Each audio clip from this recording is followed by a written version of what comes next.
Okay, thank you, Valerie. So, yeah, basically, I will talk to you a little bit about flywheel energy storage, specifically design strategies for highway EV fast charging. So, I'm Francisco Sauri. I'm a master's student in mechanical engineering of the Faculty of Engineering. My supervisor is Dr. Pierre Mettini. So, before everything, I'll have to present you what is the problem. What is the problem with EVs and what is the problem of energy storage? So imagine yourself buying a new electric vehicle, a car, a truck, but completely battery based. And you want to travel across Alberta or across Canada. Then if you want somehow go to Yellowknife or go to another higher territory, you have to cross this kind of path or highways. Or even if you want to do the Banff Jasper Loop, you have to go across this section where you don't have a lot of infrastructure, you don't have a lot of fast charge. So even if you're going not that far, you eventually will have to stop somewhere to charge, and you don't want to be stuck for 3-4 hours or maybe days if you don't have the infrastructure. So what can help the infrastructure gain more power for those certain special scenarios? It's specifically energy storage. So the energy storage can store energy, as the name says, and can deliver it to you really fast on those certain moments. And what energy storage we're going to see in this time? Specifically, flywheel. What are flywheels? Flywheels are systems, or flywheel energy storage systems, are systems that transform electrical energy into kinetic energy. So basically transform that electricity into a into a spinning rotor. So that rotor stores that kinetic energy, and that is connected to electrical machine. Most flywheels are suspended via magnetic or mechanical bearings, and they're inside of closed enclosures that are also vacuum sealed. So you don't have any air drag, you don't have much of mechanical drag or magnetic drag. So they can keep spinning for longer. That's why we're using flywheels instead of other kind of batteries, because they are a simple system, they're reliable, they have a long service life. They don't get affected as much as cycling as other electrochemical batteries, such as batteries or supercapacitors. And they are really robust to temperature differences, especially because they are in a vacuum seal. They don't get affected as much as, I don't know, batteries that you have to keep the system running in winter. So you have to heat the batteries in winter, or you have to cool them down in summer. And they are also other kind of features or really nice properties of flywheels. So they don't cycle, or sorry, they don't age as much. They don't have creep, so they can stand for way more cycles than other kind of energy storage systems. And just a fun fact, here in Edmonton, if you take account the highest and the lowest feel-like temperature, you have almost 104 degrees of difference. So there is a lot of temperature you have to cope with these kind of systems. Just to understand why we have to dimension these flywheels, because we have to take them in consideration of the car. So the car, if you have a higher car, sorry, if you have a bigger car or you have a bigger truck, you also need a bigger battery. And that does mean you need a bigger flywheel as well. So bigger flywheels are meant to be with bigger batteries. It also depends on the energy that you need from the electrical car.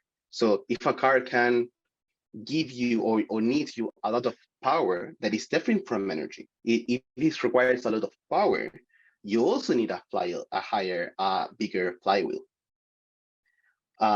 Just to make sense on what are dimensions of these kind of flywheels for this specific use for fast charge EVs, we take a consideration a 75 kilowatt hour car, and the flywheel itself, it's made of carbon fiber, especially a hollow tube shape.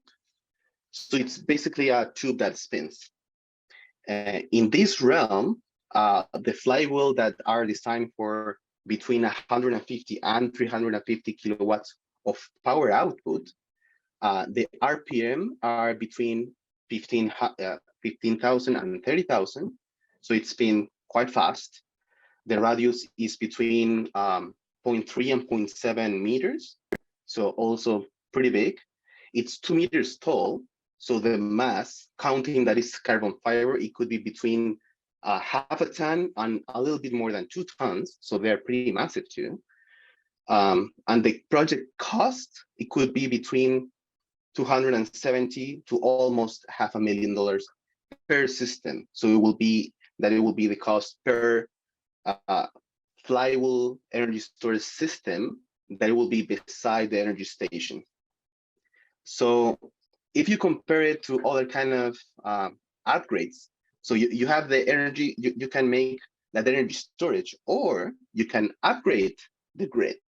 You can upgrade for those isolated highways, you can go solar or you can go wind. That is the main mature technologies of renewable energy for specifically local kind of grid upgrades, electrical upgrades. So if you go to solar, you would expend between that amount of money that is less than what we are going to get in our flywheel. Wind energy will be a little bit more expensive, and flywheel will be, as I mentioned, between almost $300,000 and $500,000. So it's pretty expensive. But there is a caveat.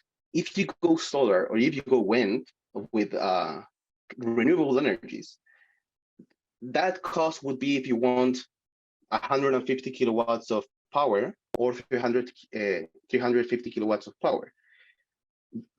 The system, it will give you that only when it's in the best case scenario. So if the sun shined the brightest or the wind blew the fastest, it's not the real case scenario. Actually, most of the real case scenarios, they are dimensioning up to 2 or 3 times more than they needed.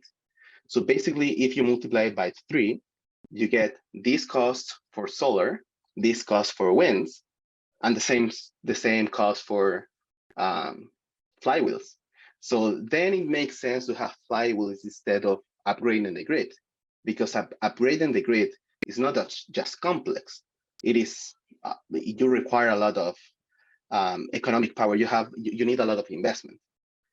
So the key takeaways that I want you to remember from this presentation is that first, flywheels are pretty massive.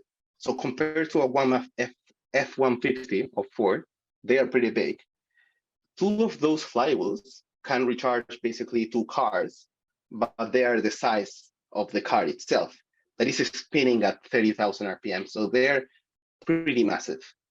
And the second takeaway is that they make sense, even if they are not as cheap as nothing. They make sense on the realm of isolated highways where you need a robust system that you don't need a lot of maintenance. They're also easy to maintain, so they're cheap on the long run.